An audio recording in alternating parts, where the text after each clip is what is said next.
Oi, tudo bem? Nosso tema de hoje em Literatura Portuguesa 2 é Modernismo em Portugal. E quando falamos em modernismo em Portugal, não podemos deixar de tratar do movimento Orfeu, ou o que nós chamamos de orfismo, certo? Vejam só, vamos recapitular aqui alguns elementos do momento histórico por que passava Portugal no momento da eclosão do modernismo naquele país. Vejam comigo.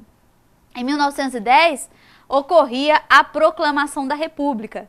De 1910 a 1926, a Primeira República. E isso vai impactar no sentido de que o Partido Democrático estava dominando o país, com a predominância do centro-esquerdista.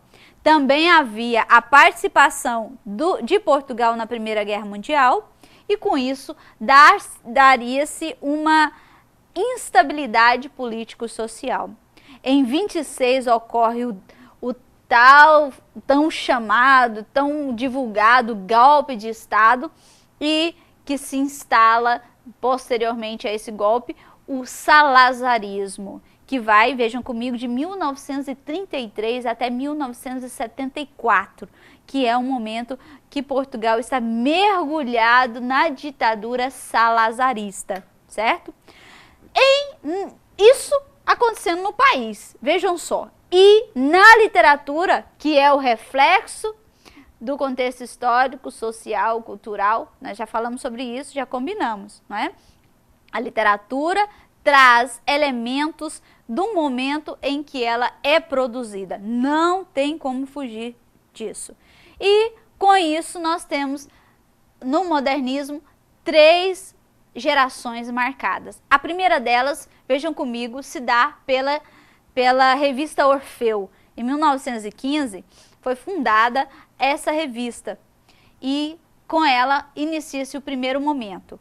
Esse primeiro momento, essa primeira geração do modernismo em Portugal vai até 1927 com a fundação da revista Presença, porque aí começa a segunda geração, que é a geração Presença, por causa do nome da revista, Presença, e que vai até 1940, que é quando surge o neorrealismo, que vai iniciar em 1940 e vai até por volta de 74, por aí, porque aí nisso tudo vão sendo produzidas obras com esse sentido neorrealista. É como se tivesse retomado algumas características do realismo, por isso neorrealismo, tá bom?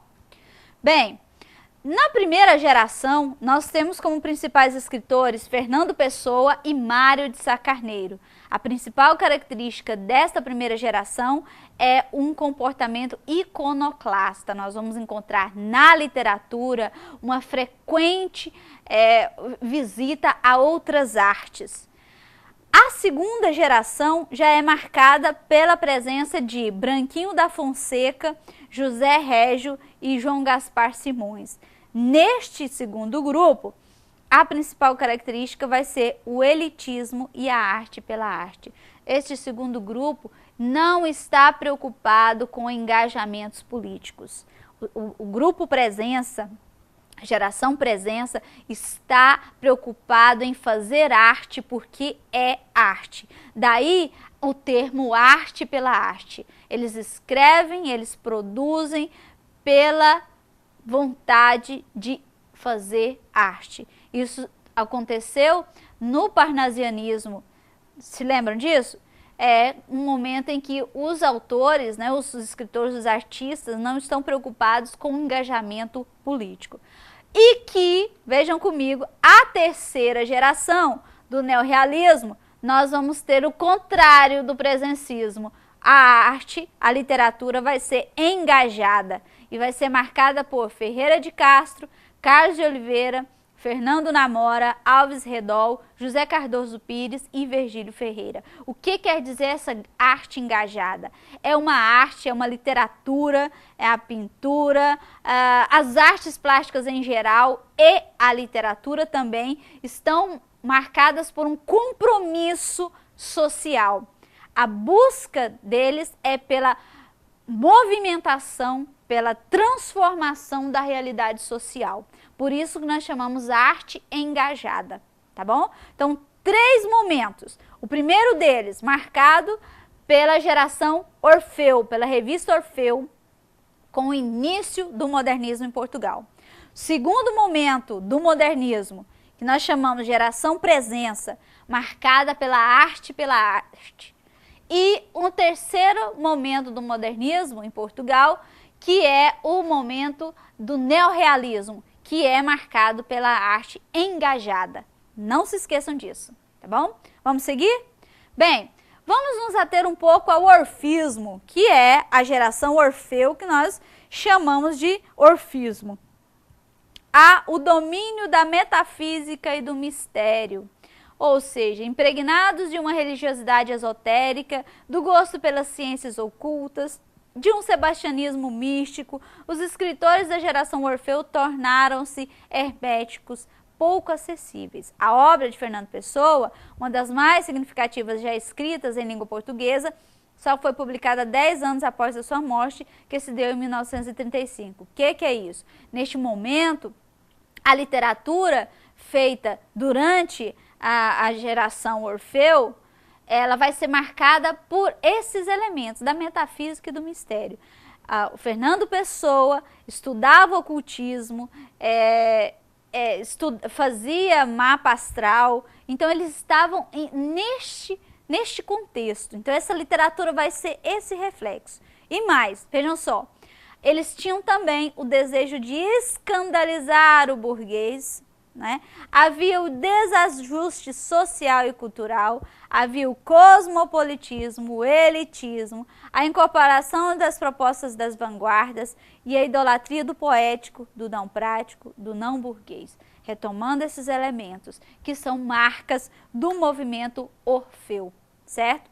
Que aí, vejam aqui, resumidamente, o orfismo constitui o primeiro movimento propriamente moderno. Inicia-se em 1915 com a revista Orfeu, que aglutinou alguns jovens insatisfeitos com a estagnação da cultura portuguesa. Então, o que nós vamos ter aqui? Este momento, esses jovens, né, inclusive Fernando Pessoa, Mário de Sá Carneiro e Almada Negreiros, vão se reunir em torno da publicação da revista Orfeu. Vejam comigo. E como é que é isso?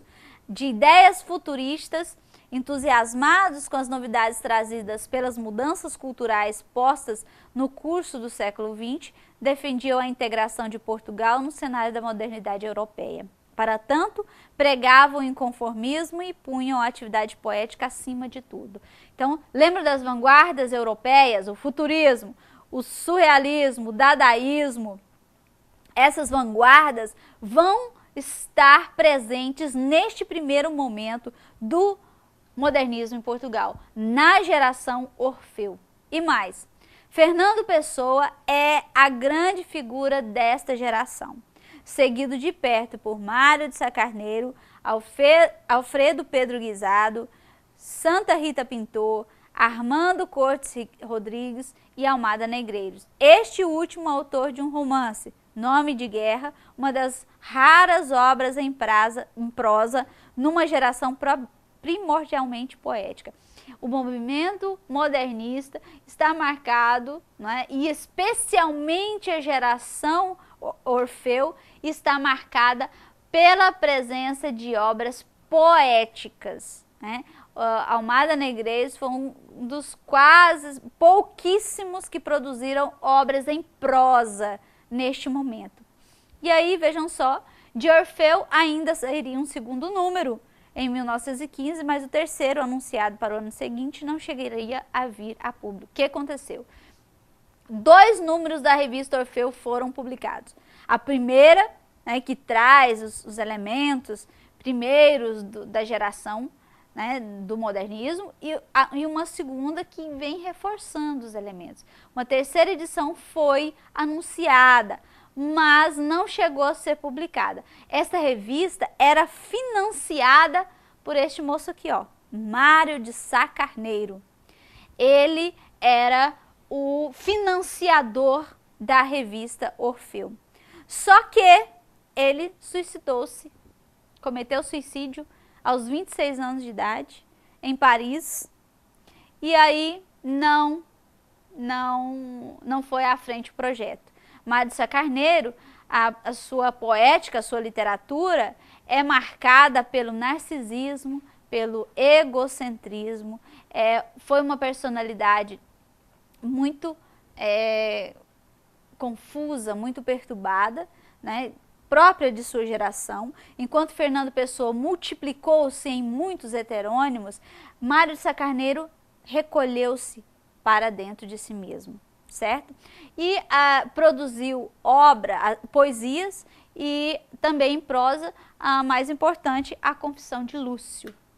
Vamos conhecer então um pouquinho desta poesia tão angustiada, egocêntrica de Mário de Sá Carneiro. Vejam comigo. O poema Quase. Um pouco mais de sol, eu era brasa. Um pouco mais de azul, eu era além. Para atingir, faltou-me um golpe de asa. Se ao menos eu permanecesse aquém. A sombra ou paz, em vão. Tudo esvaído num grande mar enganador de espuma. E o grande sonho despertado em bruma, o grande sonho, ó dor, quase vivido. Quase o amor, quase o triunfo e a chama, quase o princípio e o fim, quase a expansão. Mas na minha alma tudo se derrama, entanto nada foi só ilusão. De tudo houve um começo, e tudo errou. Ai, a dor de ser, quase dor sem fim. Eu falhei-me entre os mais, falhei em mim, asa que se enlaçou, mas não voou. Momentos de alma que desbaratei, templos onde nunca pus um altar, rios que perdi sem os levar ao mar, ânsias que foram, mas que não fixei. Se me vagueio, encontro só indícios, ogivas para o céu, vejo-as cerradas. E mãos de herói, sem fé, acovardadas, puseram grades sobre os precipícios. Num ímpeto difuso de quebranto, tudo encetei e nada possuí. Hoje, de mim, só resta o desencanto das coisas que beijei, mas não vivi. Um pouco mais de sol, eu fora brasa, um pouco mais de azul e fora além. Para atingir, faltou-me um golpe de asa, se ao menos eu permanecesse aquém. Então é só um exemplo aí dessa poesia de Mário de Sá Carneiro. Quando nós falamos em modernismo em Portugal, nós falamos muito da obra de Fernando Pessoa e muitas vezes a obra de Mário de Sá Carneiro fica um pouco esquecida. O que nós precisamos estar atentos é para esses elementos característicos deste momento histórico. Este é um momento, início do século XX, um momento de efervescências, de discussões. Imaginem vocês a presença das vanguardas europeias, várias formas de fazer arte que estavam ali povoando um universo europeu, e esses jovens poetas estavam em meio a este contexto. Então, toda essa efervescência passava para a sua literatura. E Mário de Sá Carneiro, como eu acabei de dizer, ele cometeu suicídio aos 26 anos de idade. Era um poeta com essa angústia, com essa busca de si mesmo. Vocês vejam aqui no poema Quase que ele tem esta característica, né? Ele se sente não realizado, não é? Um pouco mais de sol e eu era brasa. Eu quase, passei minha vida toda no quase. Quase isso, quase aquilo outro. E aí? Né? Ele não suportou tudo isso. Havia também uma angústia muito grande de Mário de Sá Carneiro por não estar em Paris, né? Algumas de suas poesias marcam isso, né? O pobre rapaz de Paris, tendo que viver em Lisboa, né? Então, havia todos esses elementos angustiantes. Eu convido vocês a conhecer outros poemas dele. Alguns deles dos poemas de Mário de Sá Carneiro tornaram-se música na voz de Adriana Calcanhoto, que vocês tanto conhecem, tá bom? Vamos conhecer então só um pouquinho aqui da prosa de Mário de Sá Carneiro. A Confissão de Lúcio é uma novela, né, um texto em prosa muito curtinho, né, em que nós temos, como eu acabei de dizer, poucas obras em prosa durante esse período. E uma delas que merece que nossa leitura é a Confissão de Lúcio, de Mário de Sá Carneiro. Há uma pitada, né, há uma marca, nem é uma pitada, é uma marca muito grande do subjetivismo, da irrealidade, há elementos do surrealismo, né, ali marcados por Lúcio, por Marta, né, que merece a nossa atenção. É um texto em primeira pessoa, em que Lúcio, já preso, narra a sua história do crime, né, cometido, como é que esse crime foi cometido neste contexto. Lúcio vai contar isso pra gente, e aí se misturam a realidade e ficção. O narrador faz a sua confissão, e aí a gente vai ter uma surpresa muito grande quando vai lendo, quando ele vai fazendo a confissão realmente do que realmente aconteceu naquela noite, naquele crime, né? E há, como diz aqui, uma expectativa de tentar convencer o leitor, né? É uma busca de trazer elementos para que o leitor compreenda o crime, e que a gente fique, né, do lado de Lúcio. E também é uma narrativa que está permeada de sonhos, de desejos, de repressões. Alguns críticos costumam dizer que na Confissão de Lúcio nós temos a personalidade angustiada, egocêntrica de Mário de Sá Carneiro, ali em todas naquelas personagens, e que há essa angústia de muitas, de querer fazer a confissão, de contar realmente o que houve, e daí a presença dessas questões de não entendimento, né, da narrativa ser entrecortada, de misturar um pouco de realidade, de ficção, de misturar um pouco do que Lúcio sonhava, da presença do triângulo amoroso, enfim.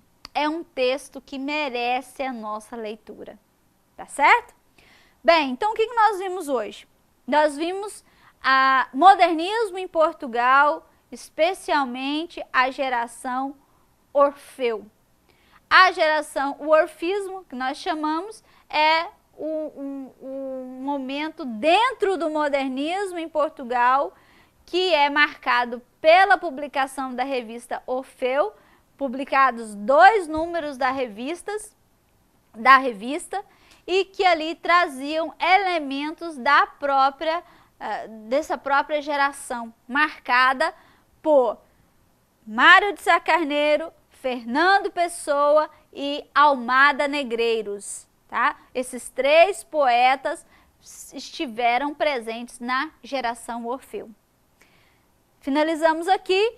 Quero contar com a participação de vocês no nosso fórum, tá certo? É necessário que vocês participem mais e participem com as suas discussões, tá bom? Eu quero que vocês entrem para discutir o que entenderam disso tudo que nós estamos conversando aqui nesta disciplina, que é muito importante para você da área de letras. Até mais, tchau, tchau!